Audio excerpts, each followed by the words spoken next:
شاہ صاحب یہ فرمائیے کہ یہ چائنا خاموش ہے اور ایسا لگتا ہے کہ پاکستان جو ہے سعودی عربیہ اور چائنا کے درمیان ایک برج ثابت ہو.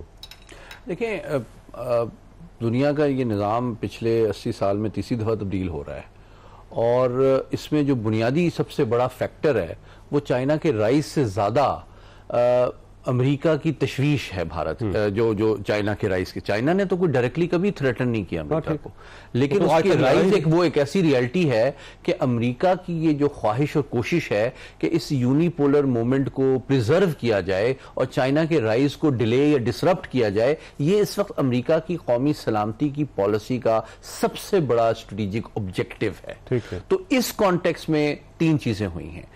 بنیان المرصوص نے تین چیزیں کر دی. پہلی بات کہ بھارت کو it was cut to size, اس کا جو سٹیٹس تھا 25 سال جو امریکہ نے ہارڈ سافٹ سمارٹ تمام پاور کی انویسٹمنٹ کی تھی, اس کو ایکسپورٹ کنٹرول ریجیمز کا ممبر بنایا, اس کو سپورٹ کر رہے تھے permanent membership of UN security council, $600 billion Indo US nuclear deal دے رہے تھے, اس کو سب کچھ دے رہے تھے. لیکن جس طرح پراچے صاحب نے بالکل صحیح کہا, 4-5 گھنٹے کے اندر جو ان کا ہم نے بھرکس نکالا تو جنگ ہے وہ تو 1 گھنٹے کی 50 منٹ کی. لیکن میں یہ کہہ رہا ہوں کہ امریکہ کے سامنے پاکستان نے جس طرح بھارت کی حقیقت کو ایکسپوز کیا ہے, اس نے امریکہ کو شدید ڈس اپوائنٹ کیا. اور دوسری بات کہ اس کے بعد جب امریکہ نے پریشر ڈالا ٹیرفز کے ذریعے سے کہ آپ ہمارے خلاف ہمارے ساتھ مزید کھڑے ہوں چین, تو وہ خود چین کے پاس جا رہا ہے, روس کے پاس جا رہا ہے, تو India has lost its trust in Washington ایک طرف. دوسری طرف یہ کہ پاکستان نے اس دفعہ جو کیئرفل کام کیا, ایگزسٹنگ جو سپر پاور ہے امریکہ, ریسرجنٹ جو پاور ہے رشیا یا رائزنگ پاور ہے چائنا, تینوں کا احترام اور اعتماد ہم نے سائملٹینیسلی مینٹین کیا ہے. اور اب ہم الحمدللہ مسلم ورلڈ کی بھی سب سے کیپیبل اور ذمہ دار طاقت کے طور پہ سامنے آئے ہیں. تو یہ بات بہت امپورٹنٹ ہے ریٹریٹ کرنا کہ اس کے کوئی توسیع پسندانہ یا جارحانہ عزائم نہیں ہے.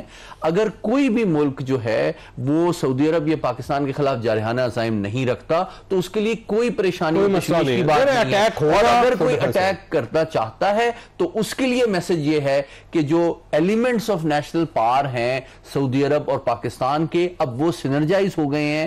پاکستان کے لیے بھی یہ تقویت کا باعث ہے, اکنامک ہو, جیو اکنامک ہو, اسٹریٹجک ہو, وار سٹیمنا ہو, ہماری ڈیفنس انڈسٹری کی ایکسپورٹ پوٹینشیل ہو, یا سٹی ڈومین میں آئیڈیولوجیکل سپورٹ. اس کا مطلب یہ ہو کہ آئندہ اگر کوئی آدمی سعودی عرب پہ حملہ کرے گا, کوئی ملک حملہ کرے گا, تو اسے ایک نیوکلیئر سعودی عرب کے ساتھ مقابلہ کرنا پڑے گا. اچھا, میں اس سے تھوڑا سا if you don't mind politely اور respectfully disagree اس 2 وجہ سے کروں گا. اور دلیل میری یہ ہے کہ اسرائیل کے مقابلے میں بھارت کا جو دفاعی بجٹ ہے وہ 3 گنا زیادہ ہے, اس کی جو فوج ہے وہ 10 گنا زیادہ ہے. تو اگر ہم 5 گھنٹے میں بھارت کی کو سعودی عرب, ایران, ترکی اور امریکہ بھاگنے پہ مجبور کر سکتے ہیں, تو ہمیں کوئی ضرورت نہیں ہے کہ اسرائیل کے خلاف جو ہے ہم فورن الٹیمیٹ ویپن کے اوپر چلے جائیں. I think ہماری سیکیورٹی گارنٹی سعودی عرب کے لیے ہے, اس میں ہماری کنونشنل کیپیبلٹی, لیڈرشپ, ٹریننگ وہ مور دین ایڈیکویٹ ہے. بہت اچھی بات. بھائی صاحب یہ فرمائیے گا امریکہ کا کیا رسپانس ہو سکتا ہے اس کے اوپر؟ میرا نہیں خیال کہ امریکہ کو کوئی کنسرن ہونا چاہیے یا ہوگا, کیونکہ ہم جو بھی بات کریں still United States is very important for Arab world.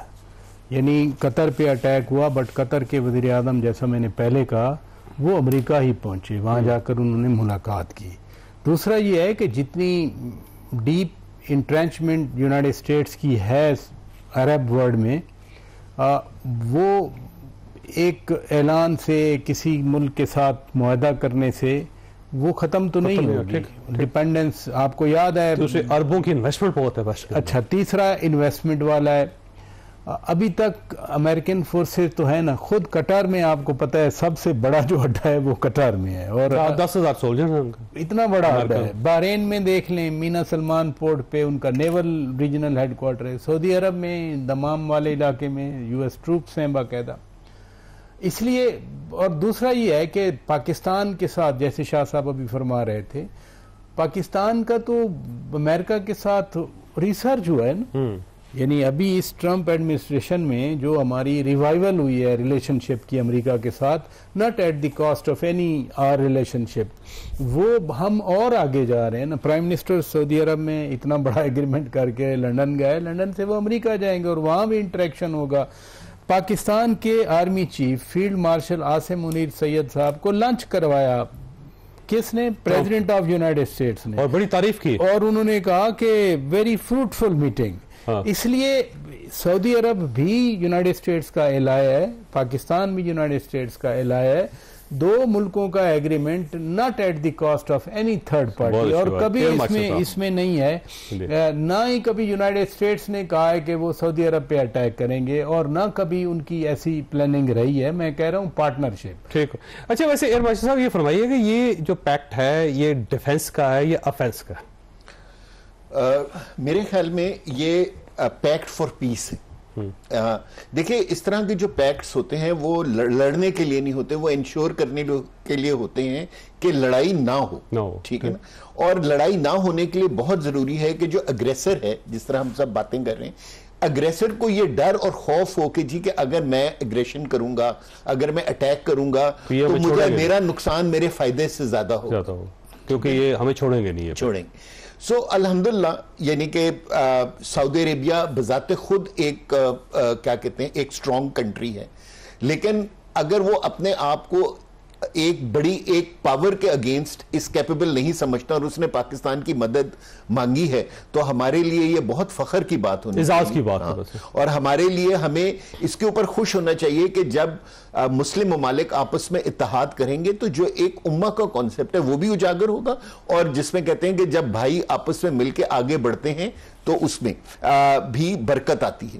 لیکن ہمیں ایک چیز کا میں ایک طرح سے وارننگ دینا چاہوں گا، اور وہ یہ ہے کہ ہمیں جو ہے نا سیلف کانگریچولیٹری موڈ سے نکل کے جب ہم اس کی امپلیمنٹیشن سٹیج پہ جائیں تو ہم ضرور ان جو ممالک ہمارے ساتھ پیک کرنا چاہتے ہیں ان کے ساتھ ایک اچھی ڈیل کریں. دیکھیے مئی سے پہلے یہ سارے ممالک جو تھے ان میں سے کوئی بھی ہمارے ساتھ نہیں کھڑا ہوا تھا، بلکہ ہمارے خلاف تھے. سو ہمیں چاہیے کہ ہم ان کو یہ بتائیں کہ اگر آپ کو ہم سے ایک سپورٹ چاہیے تو آپ کو ہماری ان شرائط کو ماننا پڑے گا، جس میں ان کو انڈیا کے ساتھ ان کے انفلوئنس کو استعمال کرنا پڑے گا، جو پروکسیز ہیں ان کے اوپر ان کے انفلوئنس کو استعمال کرنا پڑے گا، تاکہ پاکستان جو ہے بذات خود اگلے 15-20 سال کسی کانفلکٹ میں نہ جائے اور اپنے آپ کو اکنامک. بہت اچھی بات. خاص طور آپ نے گفتگو سنی، فیصلہ آپ نے خود کرنا ہے، لیکن جاتے جاتے میں آپ کو سامنے ایک اور فیکٹ رکھتا جاؤں کہ 1974 میں جب لاہور کے اندر ایک کانفرنس ہوئی تھی، OIC کانفرنس، اس وقت بھٹو صاحب نے مشورہ دیا تھا سارے عالم اسلام کو کہ آپ کی ایک مشترکہ فوج ہونی چاہیے. فوج بن رہی ہے لیکن 51 سال بعد بن رہی ہے. اللہ تعالیٰ آپ اور آپ کے اہل خانہ کو کسی مصیبت سے محفوظ رکھے. اللہ حافظ. اینڈ پاکستان زندہ باد.